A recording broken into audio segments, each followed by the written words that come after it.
Benvenuti in Valutazione Formativa e Apprendimento nei percorsi duali, un podcast che fa parte del percorso di formazione volto ai tutor aziendali e scolastici coinvolti nell'apprendistato duale e realizzato nell'ambito del progetto Erasmus Future Skill for Trainers. In questo episodio affronteremo il tema della valutazione formativa e delle modalità con cui viene realizzata all'interno dei percorsi duali. Il nostro obiettivo è comprendere ulteriormente il ruolo della valutazione, sentendo due punti di vista complementari: il punto di vista di un tutor che si occupa di percorsi duali e da un punto di vista di un allievo che partecipa e coinvolto in un percorso duale. Qui con noi abbiamo il piacere di ospitare in questa conversazione la professoressa Martina Sicher e il suo allievo Francesco, e con me nel svolgere questa conversazione ci sarà anche Francesco Pisano, che è uno, insomma, dei responsabili del progetto e sta realizzando insieme ad altri colleghi i contenuti di questo podcast. Vi chiederei, professoressa Sicher e Francesco, di presentarvi rapidamente. Buon pomeriggio a tutti, io sono Sicher Martina, sono un insegnante dell'Istituto Agrario di San Michele all'Adige e sono la tutor dei percorsi duali. La nostra scuola ha scelto ormai da 7 anni di attivare questo tipo di percorso, inizialmente per quanto riguarda il 4º anno del diploma di formazione professionale e da 2 anni anche per la qualifica. Quindi abbiamo 2 classi in apprendistato duale, la classe terza per la qualifica di operatore agricolo e la classe quarta per il diploma di tecnico agricolo. Passo la parola al mio studente Francesco che si presenta. Buon pomeriggio, sono Francesco Madaschi, vengo da Villagarina e io svolgo la 4ª duale in un'azienda in Destra Adige e l'azienda è viticola e principalmente situata in Destra Adige. E allora io ho fatto anche il 3º anno duale nella stessa azienda e essendomi trovato bene e avendo anche voglia di migliorare le competenze che ho acquisito nell'anno precedente, ho deciso di ripetere la stessa esperienza nel 4º anno nella stessa azienda. Molto bene, vi ringrazio anche di tutti questi elementi preliminari che ci state fornendo. Allora, introduciamo la nostra conversazione con un primo punto e mi rivolgo in particolare a Francesco, che ringrazio di nuovo. Francesco, ci hai già accennato come hai vissuto il 3º e il 4º anno e quanto è stato importante per te continuare, ma diciamo in questa esperienza del duale che tu hai fatto sia al 3º e al 4º anno, che cosa ti è sembrato o hai constatato direttamente di aver imparato di più, meglio, aver messo a punto alcune conoscenze specifiche rispetto ad alcuni ambiti? Insomma, parlaci un po', diciamo, di qual è stato davvero l'impatto dell'esperienza duale sul tuo percorso di apprendimento, di formazione. Prego, Francesco. Nell'azienda abbiamo svolto diverse mansioni e soprattutto oltre alle mansioni pratiche, che quindi ho acquisito più manualità rispetto agli anni precedenti, e facendo anche cose che a scuola, non avendo tanto tempo come nell'azienda, non si sono svolte. E ho imparato a lavorare, diciamo, con più persone, perché essendo un'azienda media, grandezza, quindi non sei da solo e quindi, diciamo, a confrontarsi con altre persone e anche a gestire, diciamo, la parte organizzativa e aziendale, e anche avendo un confronto con il tutor e avendo un'azienda media, e ho imparato anche comprendere le scelte del tutor confrontandoci e, diciamo discutendo anche diverse scelte. Francesco, tu dici due cose interessanti, no? Che tu dici, l'esperienza in azienda mi ha permesso di mettere a punto alcuni aspetti pratici, manuali, no? Di proprio di lavorare concretamente con le mani. E già hai fatto un confronto rispetto invece, e ovviamente poi giustifichi tutto questo, no? A scuola ci sono anche tante altre discipline, tanti altri momenti, e quindi uno non ha uno spazio sufficiente di tempo per perfezionarsi, quindi hai detto questa cosa che mi ha molto colpito. E poi un'altra cosa che mi ha molto colpito, anche facendo riferimento alla grandezza, no? alla misura dell'azienda, dice tu impari anche a confrontarti, giusto? A confrontarti con altri, a lavorare con altri. Adesso allora io ti voglio chiedere, diciamo in questo percorso o durante il terzo, durante il quarto anno, quali sono stati i momenti più significativi e i momenti in cui invece hai incontrato delle criticità o in cui ti aspettavi qualcosa e ne è successo un'altra, insomma, che dici di Allora, questo? significativo è stato la vendemmia di questo anno, perché avendo svolto l'apprendistato anche lo scorso anno nella stessa azienda, ho potuto, diciamo, vederla come si comporta dall'inizio fino alla fine e vedere i risultati di un anno di lavoro e anche un po' tutte le mansioni che ci sono state. E dopo... invece diciamo, sì, prego Francesco, scusa. Sì,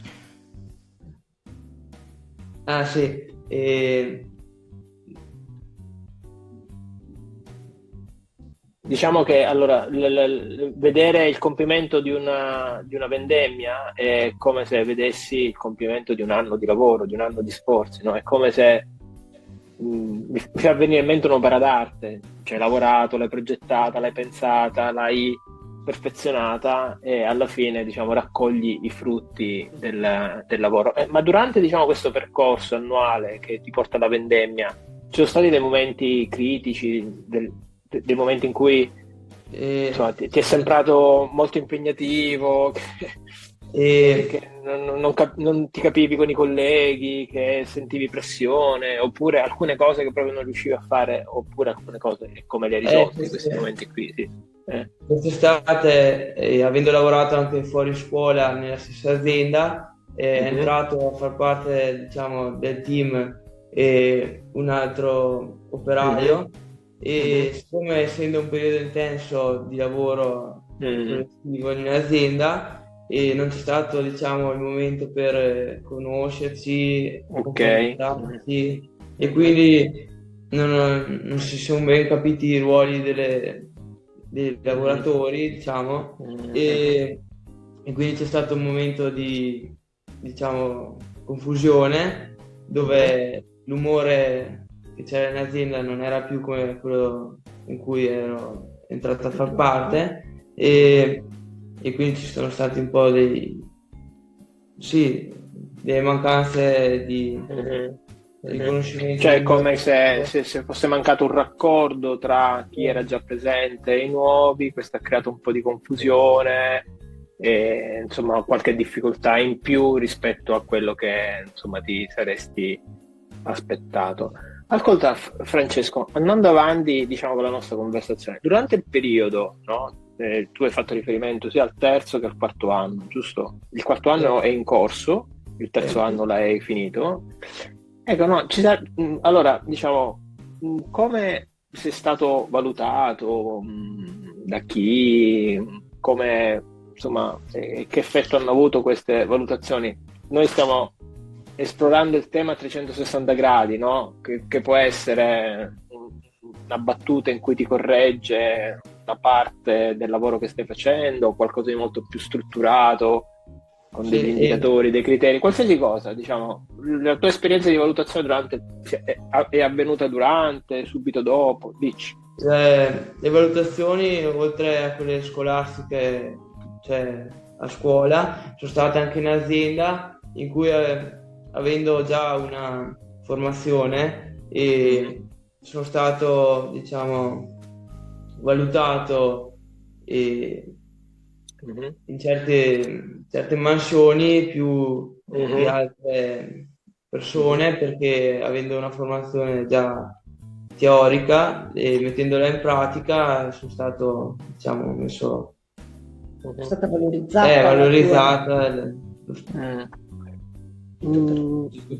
Permettimi una domanda molto interessante su questa cosa qui, no? Dice la formazione teorica mi è stata valorizzata nella valutazione dell'esperienza, no? Quindi questa cosa che dicono tutti, la teoria, la pratica, la teoria, non è vero niente, forse è meglio averle tutte e due le cose, o no? Sì, Come la perché vedi tu, Francesco? diciamo che tante cose è vero che bisogna vederle anche nella pratica, però bisogna avere anche la formazione per metterle in pratica dopo. Nella pratica. Quindi diciamo tu sei stato valutato sia con dei criteri e degli aspetti che riguardavano la teoria, sia con dei criteri e degli aspetti che riguardavano la pratica. Le due cose Sì. erano separate o erano principalmente criteri di carattere pratico che ti valutavano? Pratico, ma anche teorico, in base anche alle situazioni. Ti ricordi qualche esempio a riguardo? Per Qualcosa, esempio, diciamo? Vai. anche il riconoscimento delle malattie, dei viti. Molto interessante. Quindi sapere l'aspetto teorico imparato a scuola e pratico, nel senso riconoscere nel campo e quindi questo mi ha aiutato. Cioè, quindi tu a scuola impari che cos'è quella malattia, quali sono le cause e quale potrebbe essere lo sviluppo se non si interviene. Sul campo la devi riconoscere sulla pianta e dire ok, questa pianta sta male, dobbiamo intervenire, se no, diciamo, ci sono delle conseguenze negative, la pianta muore, non dà frutto, si secca, una cosa così, immagino bene? Sì.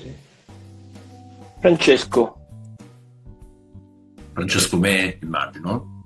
Sì, Francesco Pisano, sì. Ma io avevo un paio di domande aggiuntive rispetto a quelle che stavi facendo tu, Maurizio, proprio su questa parte qua collegata con i criteri. Quindi prima, e mi rivolgo a te Francesco, siamo omonimi, quindi magari corriamo il rischio di confonderci. Prima di entrare nello specifico dei tuoi ricordi rispetto a quelle che sono state le modalità di valutazione, quindi anche gli strumenti che sono stati utilizzati per valutarti. La cosa interessante che volevo chiederti è se dal tuo punto di vista vedi o percepisci l'effetto della valutazione, cioè se queste valutazioni che hai ricevuto sul luogo di lavoro sono state utili per te per migliorare, potenziare, diventare un po' più eventualmente autonomo nel lavoro. Quindi vorrei chiederti magari di approfondire un po' questo tema e se soprattutto nella tua memoria hai qualche o ricordi qualche evento in cui hai capito che quella valutazione ti è servita per non solo fare meglio le cose ma anche per sentirti più in grado di farle in maniera autonoma.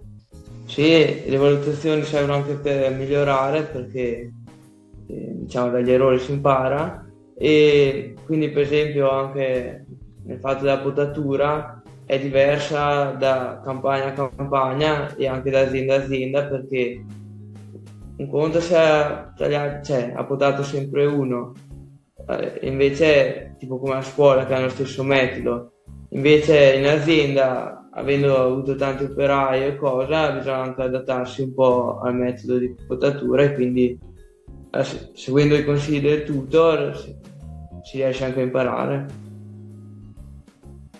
E per quanto riguarda chiamiamoli strumenti che hanno utilizzato per valutarti, oppure i metodi, che cosa ti ricordi di più, se puoi farci una sequenza, una carrellata dei metodi o delle modalità di valutazione nella quale sei stato coinvolto nelle tue esperienze del duale in azienda? Sì, c'è una checklist dove ci sono tutti gli aspetti pratici e anche formativi dal punto di vista personale, tipo la sicurezza, il comportamento, gli orari, queste cose qua, e c'è questa tabella. E questa checklist ti è stata presentata, descritta prima di utilizzarla? Hai avuto modo di conoscerla prima oppure l'hai scoperta mentre venivi valutato? No, sì, ci avevano spiegato prima come funzionava e anche i vari, sì, i vari temi, diciamo, e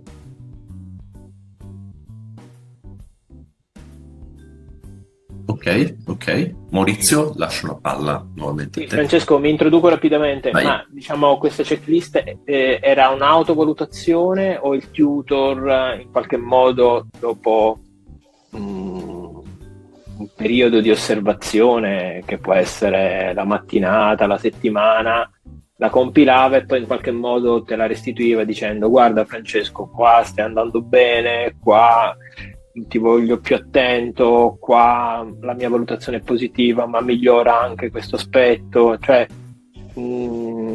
capito cosa voglio dire? Nel senso che la ricevevi senza commento, con commento, te l'autocompilavi tu, quindi era una sorta di esame di sé guidato dai criteri della checklist di indicatori.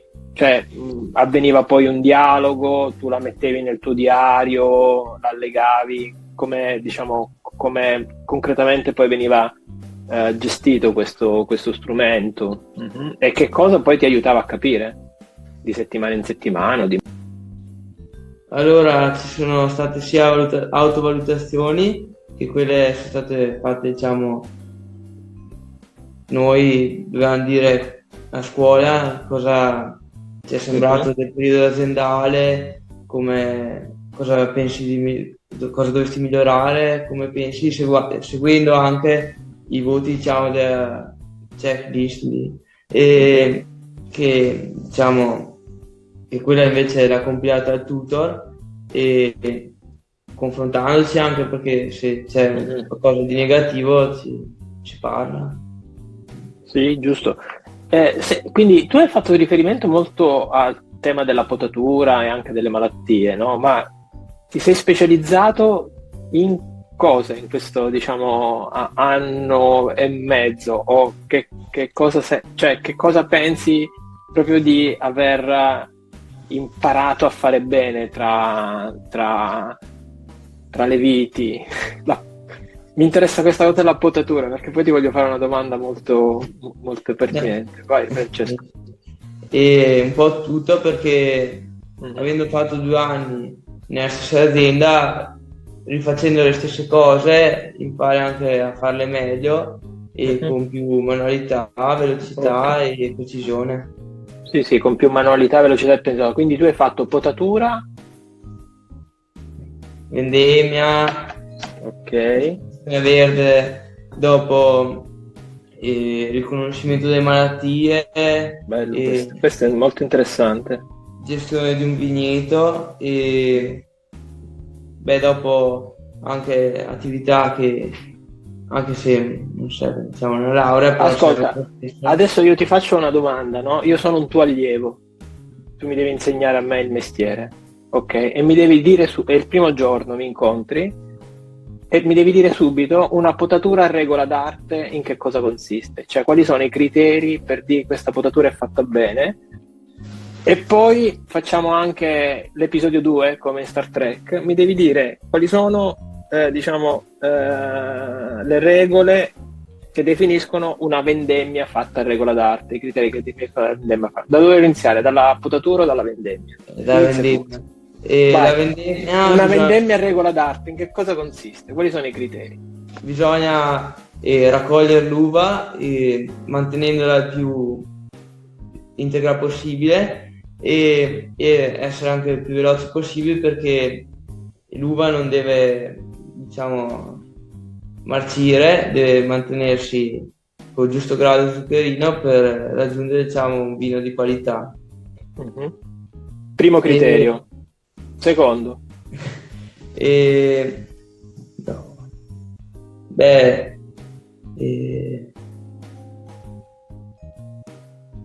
Francesco, da queste tue risposte dipende il mio investimento per il prossimo futuro, se prendere o meno una vigna e poi, come dire, coinvolgere gli amici, i familiari.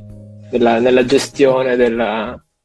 Adesso sto scherzando. Comunque, diciamo, mi è molto chiaro, diciamo, questa cosa del mantenerla in temperatura per garantire poi bisogna avere anche, se si fa una vendemmia manuale, le persone che vengono a raccoglierla, perché i tempi di raccolta sono corti e poi in base anche al tempo atmosferico.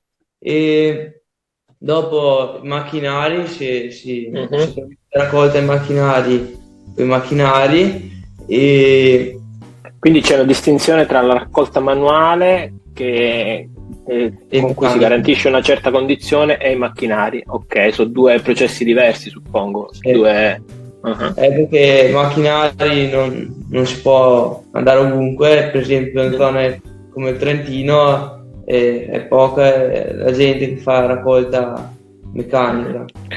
Senti, e invece dimmi due cose sulla potatura. La potatura serve per decidere quante uva fare in base alla varietà, e perché ci lasciano sulla pianta un carico di gemme diverso. E la potatura al principio di regolare la produzione, dopo di mantenere la pianta giovane ed evitare malattie fungine per, diciamo, tagli sbagliati, e mantenere la forma della pianta. È molto interessante il primo criterio sulla gemmatura, no? Quindi c'è proprio un numero, una quantità di gemme da lasciare durante la potatura per garantire poi la fioritura della pianta? Sì.